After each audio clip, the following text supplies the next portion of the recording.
जय हिंद। इस वीडियो में हम आप सभी को मानव रक्त के बारे में बताएंगे। ब्लड क्या होते हैं और ब्लड के क्या काम होते हैं। सबसे पहले ये देखिए कि ब्लड का अध्ययन क्या कहलाता है। देखिए, इंग्लिश में ब्लड कहते हैं, हिंदी में इसको रक्त कहते हैं और उर्दू में इसको लहू कहते हैं। है एक ही, अलग अलग नाम से जाना जाता है।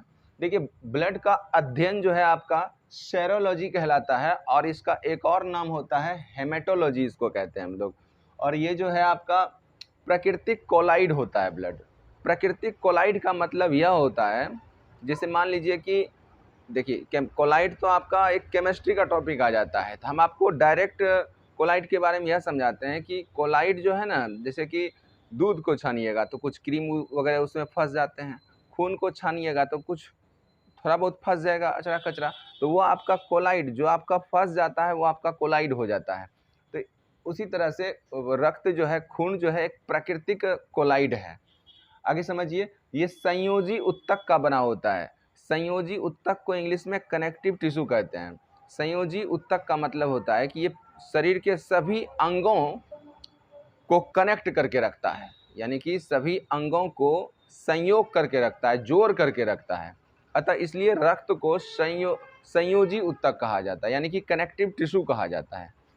उम्मीद करते हैं कि आप समझ रहे होंगे। रक्त का पीएच मान 7.4 होता है। देखिए, पीएच मान क्या होता है कि पुषांश होता है पी, यानी कि ये कितना क्षारीय है, अम्लीय है, उदासीन है, इस बात को दर्शाता है।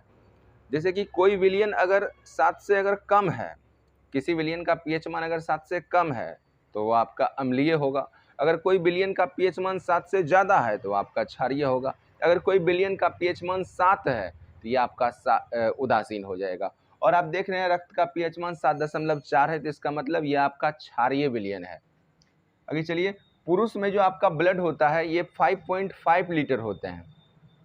5.5 लीटर यानी कि 5.5 लीटर के आसपास होते हैं ब्लड, लगभग। और स्त्री में जो है लगभग 5 लीटर के आसपास होते हैं ब्लड।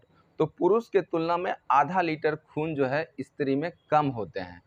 तो ऐसे ही बहुत सारे कारण से कम होते हैं, ये आपको हो सके तो हम आगे ज़रूर बताएंगे आप लोगों को। और वैसे भी आप ध्यान में रखिए, शरीर के वजन का 7% भाग आपका ब्लड होता है। शरीर के वजन का 7% भाग आपका क्या हो जाता है? ब्लड हो जाता है। मान लीजिए कि आपके शरीर का वजन अगर 60 kg है तो उसका 7% निकाल लीजिए, तो आपका मोटा मोटी हो जाएगा 4.2 हो जाएगा आसपास, निकाल लीजिएगा, देखिएगा। तो अब देखते हैं ब्लड का निर्माण कहाँ होता है। तो जो ब्लड, तो चूंकि बच्चों में भी ब्लड का निर्माण होगा और वयस्क में भी ब्लड का निर्माण होगा। ब्लड का निर्माण सभी व्यक्ति में होता है। किसी भी व्यक्ति में अगर ब्लड बनना अगर बंद हो जाए तो फिर दिक्कत हो जाएगा, आपको एकदम कमजोरी लगने लगेगा। इसलिए ब्लड सभी के शरीर में प्रतिदिन बनते हैं, प्रतिदिन मरते हैं। थोड़ा मात्रा में बनते हैं, थोड़ा मात्रा में मरते हैं।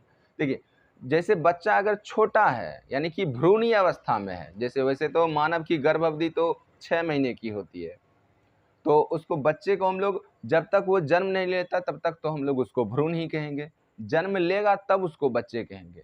तो भ्रूण यानी कि बच्चे में तो हड्डी गुड्डी होता नहीं है, तो बच्चे में खून का निर्माण लीवर के मेसोडर्म में होता है। और जब वही बड़े व्यक्ति यानी कि हम लोगों आप लोगों में जो खून बनता है वो अस्थि मज्जा में बनता है, यानी कि हड्डियों के बीच में पाई जाती है। आगे हम लोग समझेंगे अभी। देखिए, ये जो आप लोग देख रहे हैं फोटो, ये फोटो आपका हड्डी का है।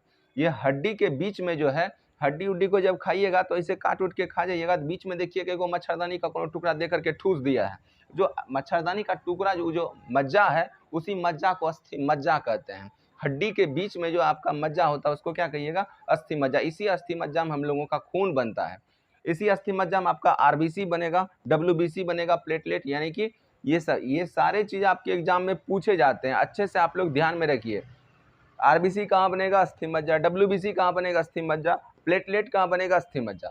आगे हम लोग देखते हैं स्थान। ये आपके शरीर में जो खून बनता है वो खून बन के कहाँ फिर स्टोर रहता है, तो वो स्टोर के बारे में देखिए। ये जो है आपका, बहुत लोग कहते हैं कि सर हृदय में रहते हैं, तो ऐसा नहीं है। हृदय में खून कभी भी स्टोर नहीं रहेंगे। हृदय में रहेंगे तो फट ही जाएंगे, जिस कारण हार्ट अटैक आ जाएगी। तो हृदय में नहीं रहते हैं। ये जो है आपका उदर गुहा के इस साइड से जो है आपका प्लीहा पाया जाता है, जिसको कि ब्लड बैंक, जितना ही ब्लड बनता है उसी में जाकर के स्टॉक रहता है। इसको हम लोग प्लीहा कहते हैं, स्प्लीन कहते हैं, वैसे हम लोग तिल्ली भी कहते हैं हिंदी में इसको। तो इसी प्लीहा वाले भाग में जो है ब्लड जा करके आपका स्टोर रहता है। और यह होगी आपका ब्लड बैंक, यानी कि प्लीहा को आप लोग ब्लड बैंक कहिएगा। और ग्रेव यार्ड यानी कि अगर ब्लड मरता भी है तो ये भी आपका स्प्लीन यानी कि प्लीहा में ही मरता है ये। तो ब्लड आपका जमा कहाँ रहेगा? प्लीहा स्प्लीन यानी कि तिल्ली में। और ब्लड मरेगा कहाँ? ब्लड का कब्रिस्तान कहाँ किसको कहा जाएगा? तो वो भी आपका ये हो जाएगा स्प्लीन। कोलेस्ट्रॉल समझिए क्या होता है, यानी कि कोलेस्ट्रॉल जैसे कि मान लीजिए कि आप बहुत ज़्यादा तेल मसाला घी दूध सब चीज़ खाते हैं, तो नॉर्मली तो सब कोई खाते हैं, बहुत ज़्यादा मात्रा में अगर आप घी का इस्तेमाल करते हैं, तेल का इस्तेमाल करते हैं, तो इससे आपके ब्लड में जो चिपचिपापन हो जाता है वो ज़्यादा बढ़ जाता है, तो वही आपका कोलेस्ट्रॉल कहलाता है। और ये कोलेस्ट्रॉल जो है डेसीलीटर यानी कि 1 डेसीलीटर में लगभग 200 ग्राम आसपास होना चाहिए, यानी कि 1 डेसीलीटर लगभग इतना आ जाएगा। यानी कि पैथोलॉजी में जो ब्लड का जांच किया जाता है तो वो लगभग हाफ डेसीलीटर या फुल डेसीलीटर, 1 डेसीलीटर लिया जाता है, उसमें 200 ग्राम जो है लगभग आपका कोलेस्ट्रॉल होना चाहिए। आगे देखते हैं हम लोग हीमोग्लोबिन। ये हीमोग्लोबिन क्या होता है कि देखिए सभी, जैसे मान लीजिए आपका हाथ कट गया तो आपके हाथ से खून निकलेगा, और खून का रंग कैसा होगा आपका? बोलिए, लाल होगा, काला होगा? लाल होगा। तो ये जो खून का रंग लाल होता है, ये लाल हीमोग्लोबिन के कारण होता है। बेसिकली इसको एचबी भी आप कह सकते हैं, एचबी मतलब हीमोग्लोबिन। ये हीमोग्लोबिन आपके शरीर में कितना है ये बहुत मायने रखता है। ये हीमोग्लोबिन आपको जो है पुरुष में लगभग 1 डेसीलीटर में 14 ग्राम होते हैं पुरुष में, और स्त्री में जो है ये हीमोग्लोबिन 1 डेसीलीटर में आपका 13 ग्राम होता है। 1 ग्राम स्त्री में भी जो है आपका कम होता है। उसके बाद देखिए कि हीमोग्लोबिन जो है आपके शरीर में बनेगा कैसे? ये आप हरी पत्तीदार साग सब्जी जितना आप खाएंगे उतना आपके शरीर में जाके ये हीमोग्लोबिन बनेगा। इसलिए सभी आदमी जो है एकदम फुल एकदम मस्ती से खाते रहिए बैठ करके। आगे देखिए स्रोत इसका हरी पत्तीदार साग सब्जी हो गया। कमी से अगर मान लीजिए कि ये हीमोग्लोबिन की कमी हो गई तो आपको शरीर में एनीमिया रोग हो जाएगा। एनीमिया रोग देखिए क्या होता है, बेसिकली क्या है, सभी व्यक्ति के शरीर में हीमोग्लोबिन बनता है। हीमोग्लोबिन हरी पत्तीदार साग सब्जी यानी कि आयरन युक्त भोजन खाने से आपके शरीर में हीमोग्लोबिन की मात्रा बनती है। और ये हीमोग्लोबिन आपके शरीर में ज़्यादा है तो खून आपका एकदम पूरा गाढ़ा लाल होगा। अगर आपके शरीर में हीमोग्लोबिन की कमी है तो खून आपका छोटा पानी हो जाएगा। तो डॉक्टर सब कहते हैं कि इसको शरीर में खून की कमी है। भाई साहब, खून तो आपका पानी है, हीमोग्लोबिन की कमी होती है, खून की कमी नहीं होती है। खून में जो प्रोटीन होते हैं, खून में जो आपका हीमोग्लोबिन होता है, प्लेटलेट, इसकी कमी हो जाती है, कभी ये बढ़ जाते हैं कभी घट जाते हैं। स्रोत देखिए, सॉरी यहाँ नहीं थे। कमी से यानी कि आपके शरीर में, मानव के शरीर में आयरन लोहा की कमी से आपका एनीमिया रोग हो जाता है। हीमोग्लोबिन की कमी से कौन सा रोग हो जाएगा? आपको एनीमिया रोग हो जाएगा। और बहुत तरह का काम होता है ब्लड का। आगे देखते हैं हम लोग रक्त के कार्य, इसका कहाँ कहाँ उपयोग होता है। पहला काम जो इसका है आपका तापमान का नियंत्रण। देखिए आप सभी का शरीर गर्म रहता है, सभी व्यक्ति का शरीर गर्म है। आपके शरीर का तापमान लगभग 37 डिग्री सी होता है, डिग्री सी में। फ़ारेनहाइट में 98.4 फ़ारेनहाइट होता है, और केल्विन में 310 केल्विन होता है। ये तीनों तापमान मापने की इकाई होती है। ये तापमान को इससे मापा जाता है, ठीक। तो तापमान को नियंत्रित करने का कार्य करता है कौन? ब्लड। यानी कि कैसे तापमान, जैसे कि मान लिया जाए कि हार्ट जो है ये संपूर्ण शरीर के अंगों को ब्लड भेजने का काम करता है।